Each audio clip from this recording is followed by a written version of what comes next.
Welcome to Study with the Best, the magazine show that's all about CUNY. I'm Tina Beth Pina. On today's show, we look back at the most compelling stories of the season. From choreography, to the Negro Leagues, to graffiti, we've got those stories and so much more. But first, for our art show, BMCC professor Charles McGill showed us his unique artwork, which explores matters of race and representation. You know, at one point, the formal training as an artist in terms of drawing and painting, actually conceiving of whether it's observational drawing or observational painting, at some point that gets left behind. And it's kind of like, okay, now what? One day coming back from playing golf upstate, we ran into some traffic. I wasn't going to be able to make it home in time to dress and out of my golf clothes and make it down to Chelsea, where I was going to go and see an opening. And when I was there, a woman said, "Do you mind if I take a picture of you?" And I said, "No, why?" And she said, "I have never seen golf clubs at an art opening before." And that really was the moment where I said, if I can somehow incorporate golf equipment, golf whatever, golf paraphernalia, if I can get that into my studio practice and combine it with my ever-present desire to work through race and representation, you know, it was a perfect marriage. I mean, you take this symbol of white exclusivity, white privilege, you know, white private country clubs, take that and rip it apart. Rip the notion apart, rip the symbol apart, reassemble it, and let's start that conversation again. When I did my first golf bag, it was the lynch bag. I had a black bag in the corner of my small studio, and I thought, I'm gonna download some lynching imagery, and I'm gonna glue it to that bag. So I did that, and I made something I thought I would never make, ever. The Raft of the Katrina bag was the one bag that is particular to a certain event, and only because the imagery on that bag reminded me of a favorite painting by Jericho, which is the Raft of the Medusa. When you start taking these bags apart, there's hard plastic, there's heavy, nylon stitching, there's brass, rivets, there's steel throughout, but you don't know that until you start taking them apart. And when you start taking them apart is when you see these are really resistant to change. And if you put that in a larger context and you look at, let's just say, for example, the election of Barack Obama, and you see that since that election, there has been a lot of pushback, a lot of resistance to change. These are golf bags. They're meant to hold golf clubs and golf balls and tees and so on. But for me, there was an inherent other possibility for these things. When I was in the golf store selling golf clubs, we would put all the golf clubs in the bag, we'd put the hood on top of the bag, and we'd set it off to the side, and I would look at it and I'd think, am I the only one who sees that this is like a little clan head person here? Am I the only one who sees that? These newer abstracted pieces coming after these hooded pieces, that is a transcendence of some sort of that prior kind of political / racial, element that was very much a part of how the work was made and how the work was conceived. As I approached these found objects and started making art with them, I couldn't not make them with the mindset of a painter or a mindset of a draftsman, really.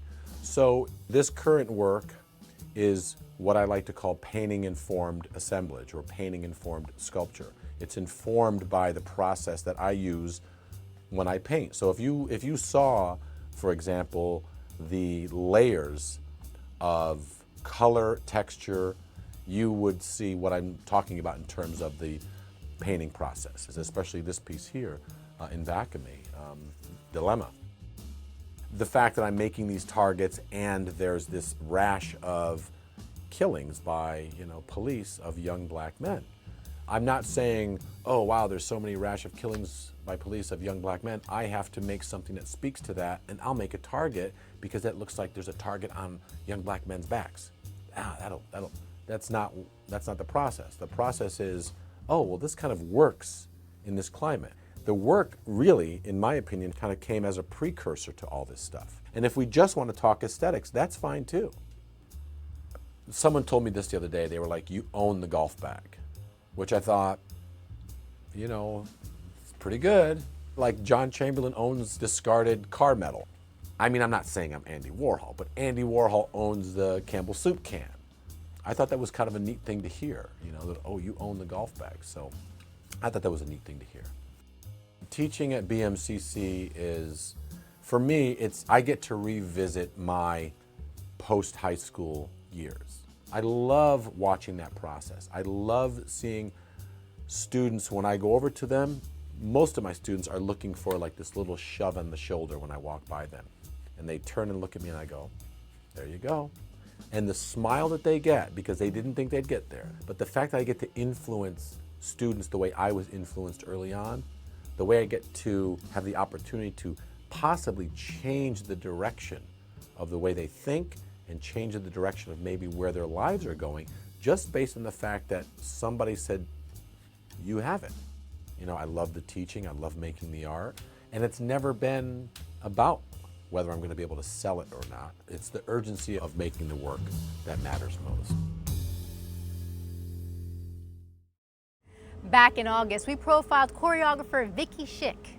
With over 30 years experience, we found her to be as vibrant and as relevant as ever.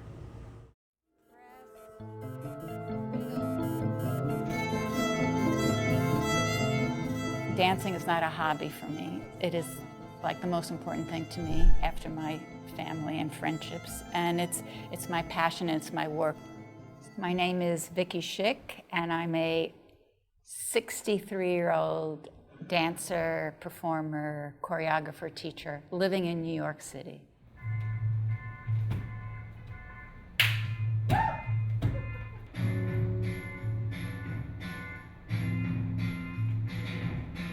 I don't even know if it was my parents who enrolled me in ballet school or I wanted to go, but whoever it was, I got hooked right away. I was incredibly shy, and somehow being in the dance studio gave me some kind of freedom or some way to be in the world that felt comfortable. I was lucky. I've worked with some very special people who really have altered the face of dance in New York.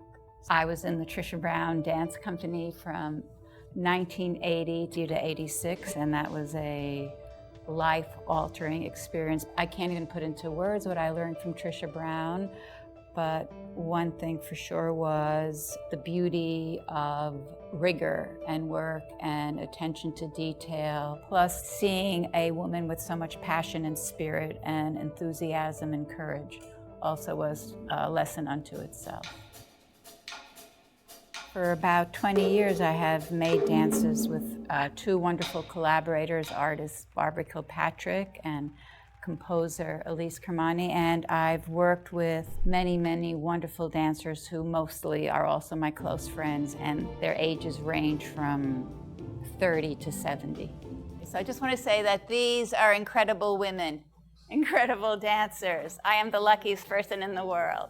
I look for dancers who are full of life, who are individual, and where you can feel them, where you can feel their sensuality and their blood and their thoughts, that you can read them, that you can read their humanity, and they look like real people. And they're also extremely gifted, trained dancers.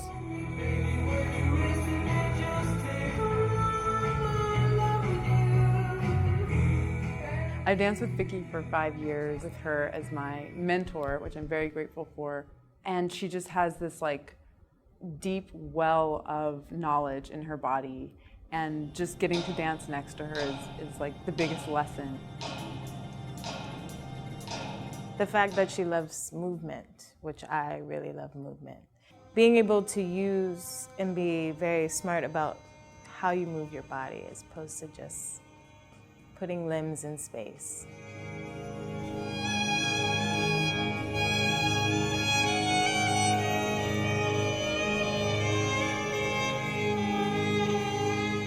I'm interested in humanity, the humanness of the performers and the humanness of the piece that I am making, something that says that you feel something. I'm interested in intimacy. That's a big deal for me, like trying for intimacy with the audience by creating intimacy with the performers, and I like to highlight that.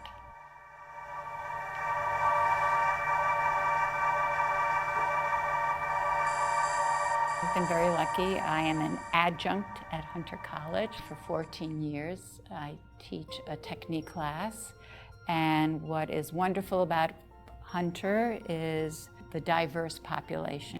A student at Hunter asked me, how did I get work before there was internet?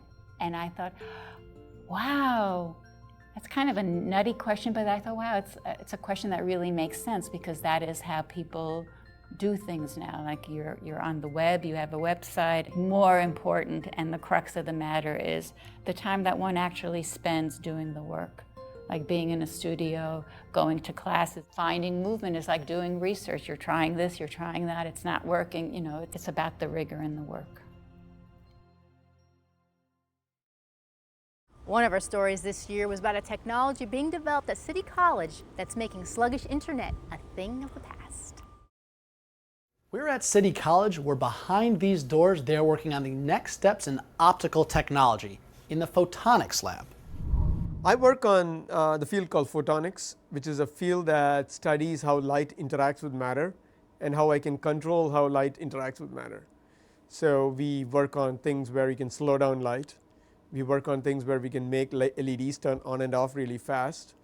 We work on particles that have properties of both light and matter, so that they have the best of both worlds. So we work on a combination of things like that. Photonics is the science of generating, manipulating, and detecting light. Professor Vinod Menon was hired as a part of CUNY's photonics initiative. Is photonics a new field? It's not a new field, but it's a field that's seen a lot of development in the last 10-15 years, and the applications have only grown with time in all sorts of fields, from starting from medicine to entertainment to communication networks and so on. And that's why the last 2015 was the International Year of Light, declared by the United Nations, and also President Obama declared a photonics initiative for the country. The whole idea is to go into high-scale manufacturing of photonic devices. So there's a lot of emphasis on photonics right now. The international scientific community has placed a big emphasis on photonics, and CUNY has as well, and with good reason. Photonics has wide-ranging applications, from remote surgery to hologram entertainment to internet data transmission. Vinod hails from India, where a particularly strong history of optics research has existed for decades.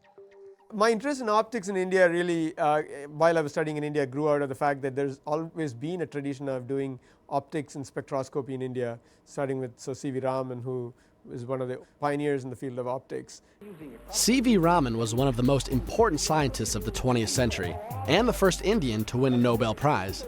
By studying how light scatters upon hitting molecules, he discovered what has become known as the Raman effect in 1928, and Raman spectroscopy is still used today for chemical analysis.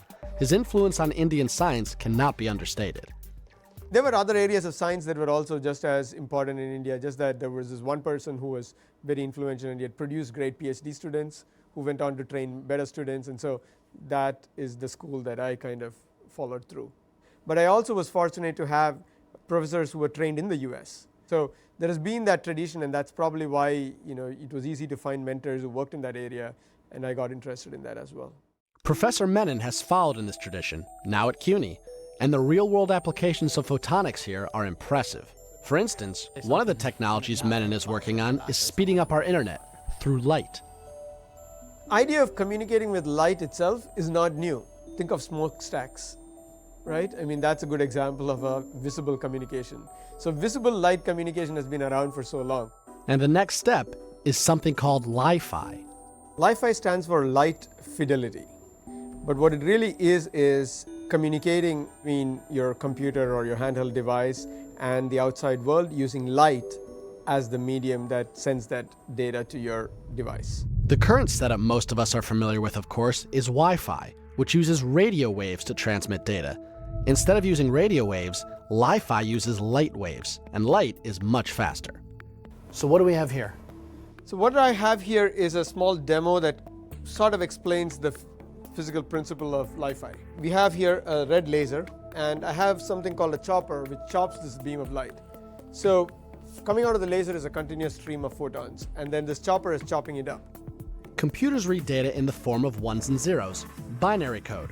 By chopping light, for instance, a pulse of light could equal the 1, and a break in the light could equal 0. And so if I look outside here, you can see this thing flickering. Yeah. And that's your ones and zeros right there. Suppose we replace those fluorescent bulbs with LEDs. And these LEDs sitting next to them had an on-off switch, which could turn them on and off at really high speeds. Then what these LEDs are doing are turning on and off really fast, but our eye doesn't perceive it. So our eye still sees this room being lit up uniformly.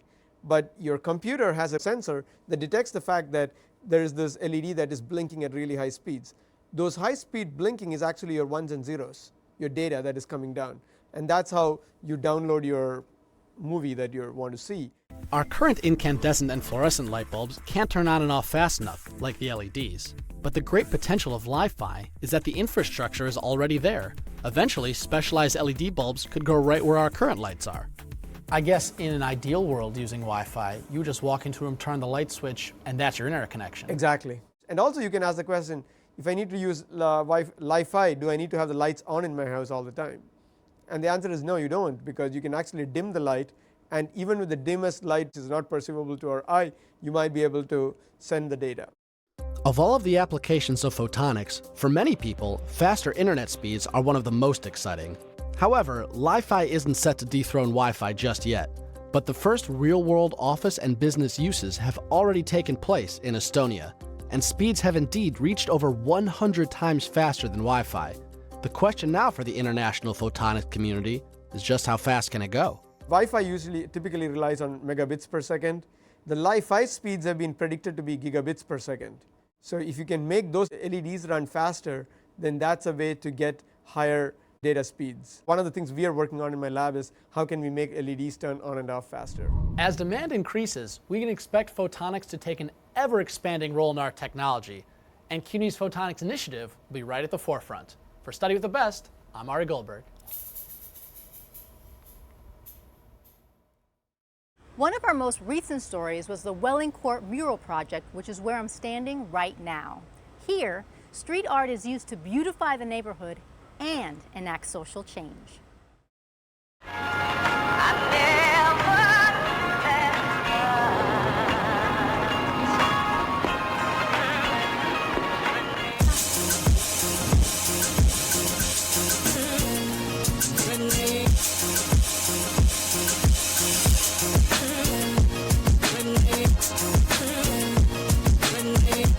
Art in public space is a powerful thing. It can bring business into a neighborhood. And I think this neighborhood in particular certainly does benefit from that. The small shops and businesses around here, the places to eat, the hardware stores, all benefit from this event. The Welling Court Mural Project started in 2010. And over those years, we've grown over 300%. We started with a little over 40 walls, and now we have over 150 spots.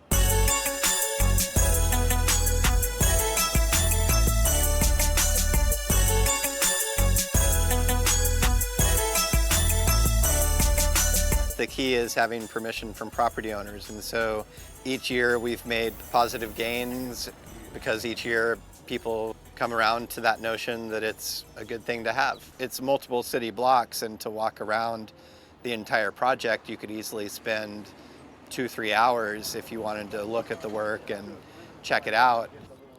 So here we have Lady Pink, and Lady Pink is pretty much most famous female graffiti writer in the world, first generation graffiti writer, a woman back when it was all men out doing that. So, you know, supremely talented, tough as nails, quick and witty, all wrapped up into one. I think for a marginalized kind of community, and that goes for the Bronx, Brooklyn, Queens, we don't get a lot of the funding for the arts. So for an event like this to come, an artist generously donating their work to a community that would otherwise never see any fine art or culture. All they see are billboards and advertising. So it means a whole lot. It means an incredible amount of care and dedication by all these artists, and it's given as a gift to them.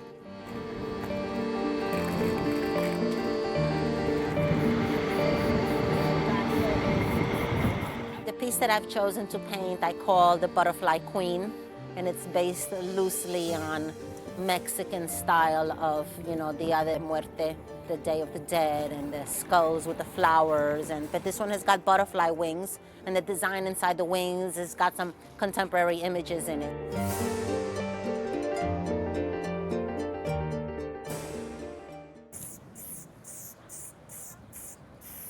I've been drawing these characters since I'm 14 years old. And it was at that same time that I found my graffiti tag, Slow, which is a portion of my last name, and started drawing these characters along with it. This is actually the first time that these characters are appearing here at Welling Court. The last 5 years I've done a bunch of other things, trying to kind of do things that people wouldn't necessarily know my style for right away, but these characters kind of give it away in relationship to a lot of the other work that I do that these characters appear in. So it's fun to bring them to life on a nice large scale.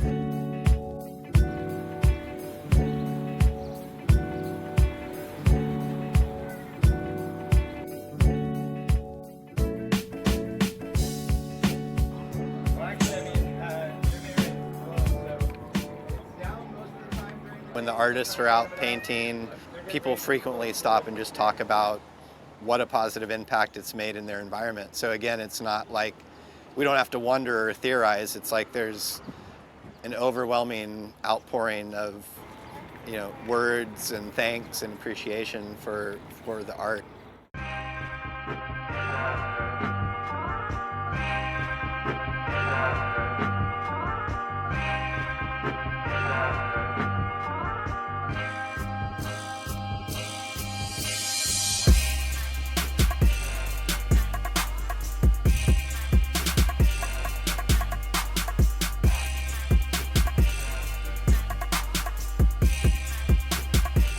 The thing to me about this that's the most important is art and creativity as a vehicle for increasing the quality of human interaction and ultimately increasing the quality of life for people on the planet. I encourage people to take active roles in making wherever they live a more community-oriented and cooperative environment.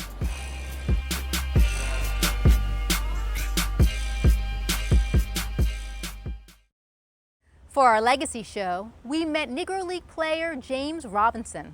This Hunter grad story is one of empowerment and success. A lot of people forget. Older people understand. Young people, most of the young people don't even know. They watch games and they see black and brown faces now. So, and all their lives they've been seeing, either Latin or black players play. So they had no idea that it was a struggle to get it to that point. 85-year-old James Robinson is referring to baseball's color line and how African Americans were not allowed to play in the major and minor leagues until the late 1940s. As a result, black players had no choice but to create and play in a league of their own. Baseball was a game that we could play. We formed a league because we couldn't get in the major league. The guys in the major leagues knew that there were players equal to them in the Negro leagues. During that time, there was such a thing called barnstorming. So major leaguers would get a team together and they would play against the Negro leaguers. And they would play and draw great crowds, They traveled all over the country. And most of the time, the Negro leaguers, they would win those games. When Jackie Robinson broke the color barrier in baseball in 1947, James knew he finally had a chance to play in the majors. The idea that they would pay people to play baseball, and that now the major league was opening up, that was very interesting to me, and that was really something that I wanted to do. I was an infielder. I played second base in high school, and I played second base and shortstop in college.